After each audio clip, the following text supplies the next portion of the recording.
Shalom, Assalamualaikum warahmatullahi wabarakatuh. Namo Buddhaya dan Om Swastiastu, salam kebajikan untuk kita semuanya. Kami dari tim SMA Swasta Metodis Medan, Provinsi Sumatera Utara, dengan topik mosi perdebatan biaya hidup dan upah buruh.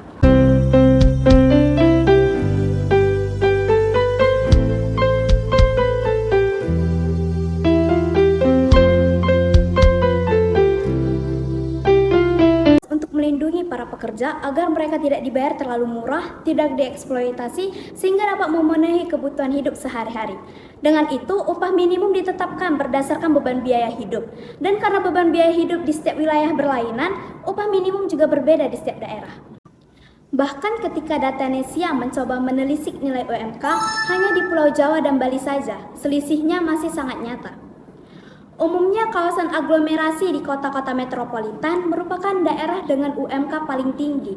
Selain beban biaya hidup yang mahal, kawasan ini lazimnya merupakan pusat-pusat industri pengolahan atau jasa pendukung. Indonesia pernah menjadi salah satu darling investasi di Asia Tenggara karena daya tarik upah buruh murah, terutama untuk industri padat karya yang membutuhkan tenaga kerja tidak terampil. Tingkat kesejahteraan buruh memang dapat kita lihat setidaknya dari pendapatan ataupun upah mereka.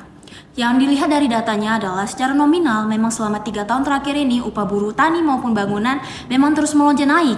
Tetapi permasalahannya adalah harga barang yang dikonsumsi juga semakin naik lebih cepat. Sehingga upah real yang diterima oleh buruh tani maupun buruh bangunan secara perlahan menyusut. Dan upah real buruh ini pada Desember 2022 sebesar 51.400 sekian perharinya tidak lebih baik daripada kondisi Januari selama 2020 yang dimana hanya didapatkan 52.360 perharinya.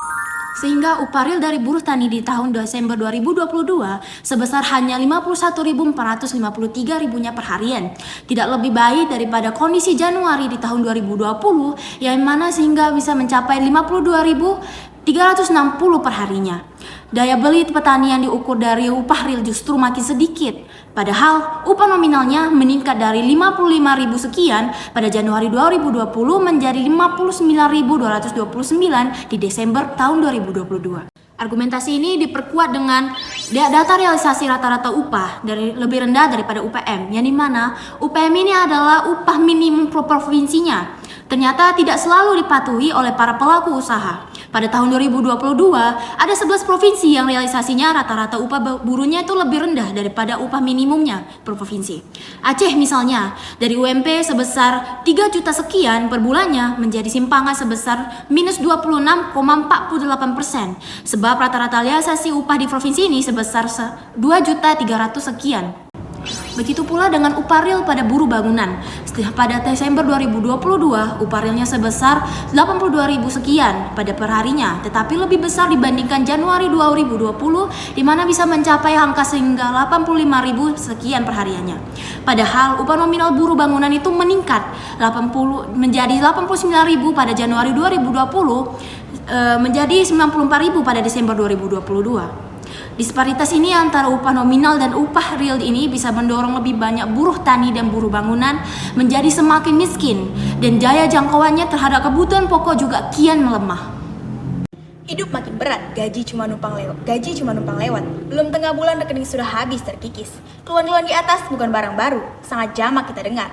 Baik dari buruh, karyawan perusahaan maupun pegawai negeri.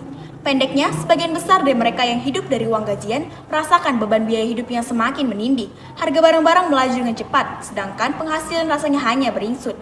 Namun, benarkah pertumbuhan gaji kita lebih lambat dari kenaikan harga barang? Bukankah perhitungan upah buruh selalu memperhitungkan inflasi? Begitu juga kenaikan gaji ke orang kantoran yang senantiasa menyesuaikan biaya hidup alias cost of living adjustment atau COLA? Dari sisi kesejahteraan, ditemukan fakta bahwa upah real buruh tani dan buruh bangunan kian menyusut. Meski upah nominal terus meningkat selama 3 tahun terakhir, namun upah realnya menyusut. Harga kebutuhan naik lebih cepat ketimbang kenaikan upah nominal.